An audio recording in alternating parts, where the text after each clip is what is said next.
It was never easy to survive in 1967 America, especially as a poor black mother.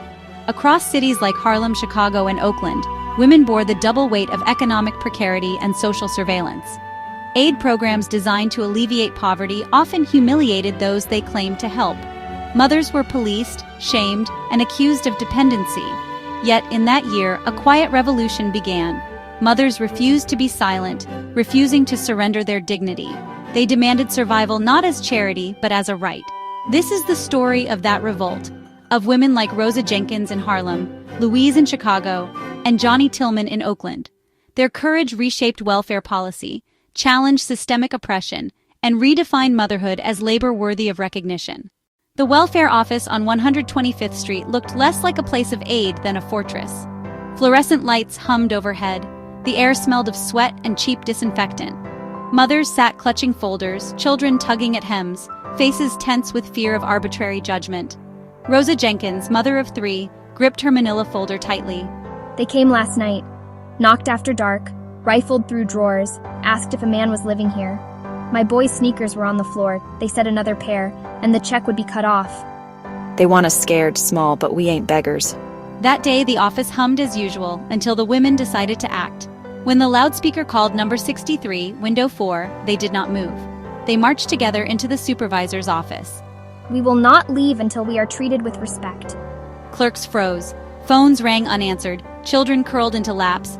For the first time, the office became a stage for protest. A quiet but firm declaration. Welfare was not charity.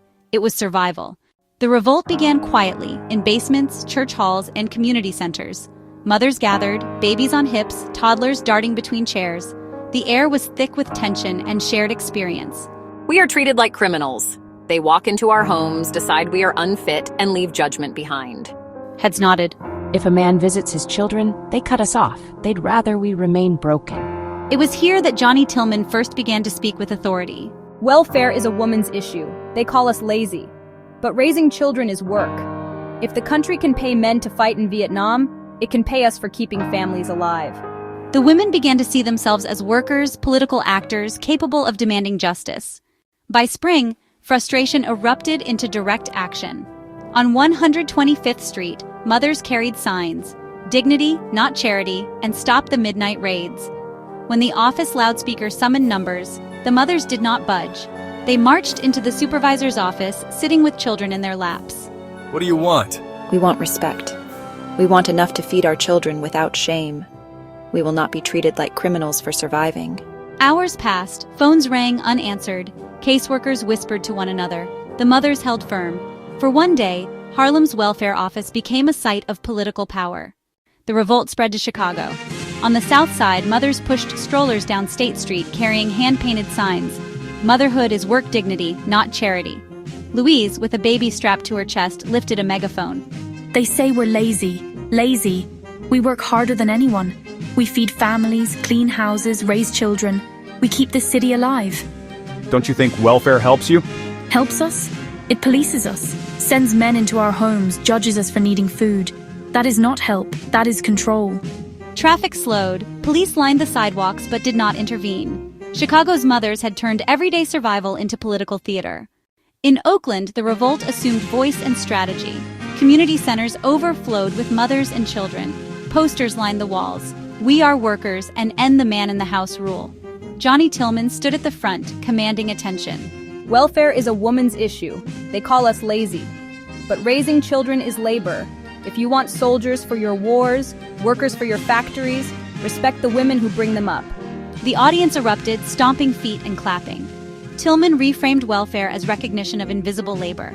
Motherhood itself became political, a force capable of demanding change. The National Welfare Rights Organization, NWRO, emerged, connecting local groups into a national network. George Wiley lent organizational expertise, but the soul of the movement remained the mothers themselves.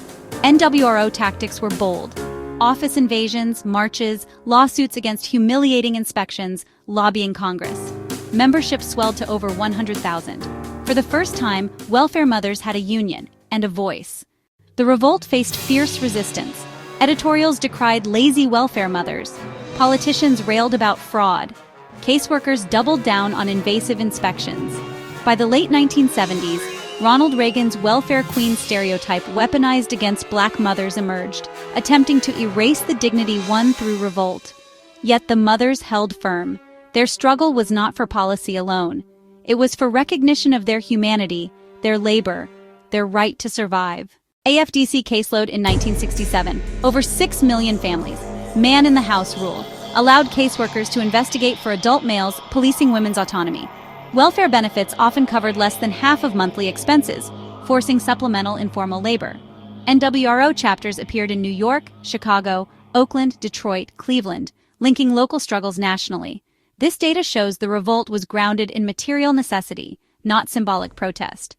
The revolt reshaped political discourse, influenced Martin Luther King Jr.'s Poor People's Campaign, 1968, fueled feminist critiques of unpaid labor and caregiving, reverberates today in debates over universal basic income and social safety nets. Above all, the revolt established a crucial truth.